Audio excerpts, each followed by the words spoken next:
The most common cause of death is called dying, and it kills about 55 million of us each year. That's about one South Africa or 200 Star Destroyers. And good news, it's your turn next, because you've just become a competitor in the Suicide Olympics. Bet you didn't even know that was a thing. The rules of the Suicide Olympics are as follows. First place goes to whoever gets themselves killed in the most unlikely or unusual fashion. The winner gets $1 billion.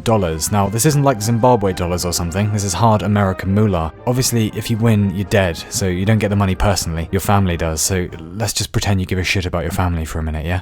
The twist is that it has to be an accident. You can't set it up in advance, so no flying a kite in a lightning storm or playing whose gun is it anyway with a policeman or something. It has to be an accident out of your control. Now, if like me, you're balls to the wall scared of flying, you might think, hey, that's easy. I'll just fly crappy airlines and wait for something to go wrong, right?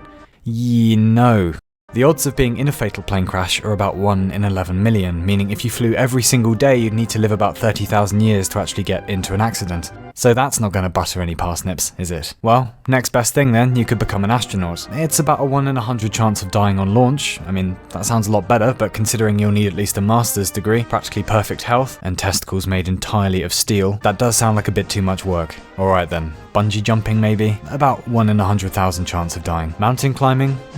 About 1 in 1,700. Yeah, but in Nepal? Well, how about 1 in 160? Actually, if you get above 6,000 meters, it's more like 1 in 10. Or holla, now we're talking. But maybe you think that's cheating. Most people don't climb mountains. Well, how about travel instead? About 1,000 people are killed each year in Mexico by scorpions, 15,000 are killed in India every year by snakes, or move to Africa. That's a hippo. Intimidating, isn't it?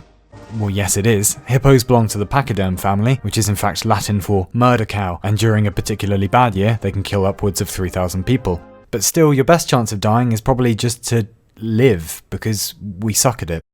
Last century, around 100 million people were killed by tobacco. Likewise, if you're fat, a person of weight, well, obesity killed around 300,000 people in the US last year alone. 88,000 died by booze-related stuff, several hundred thousand to drug abuse, and on top of that, cancer kills about 1 in 7 of us. Heart disease kills about half of that, a stroke gets 1 in 23, all of this proving that probably everything you're scared of is very unlikely to actually kill you. Chances are your death is going to be incredibly boring, so chin up, eh? Actually, while we're at it, what about the odds of just being born to begin with? Well, according to Dr. Ali Benazir, who did the math on this one, pretty, low.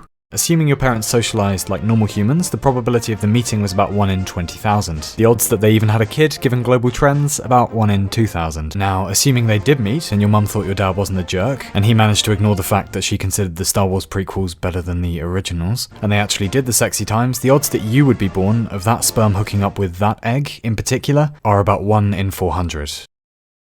Quadrillion. And that's not even the half of it, because before the egg, before your mum and dad met, there is of course all of your ancestors who all had to get laid. And just talking about 100,000 generations back, that's about 10 to the power of 45,000 chance they would all meet, but now we have to calculate the odds of every single one of those 100,000 meetings between your ancestors, and the likelihood that the sperm and eggs would match up, well that comes out at about 1 in 10 to the power of 2,640,000, which is a number so big you can't even, what?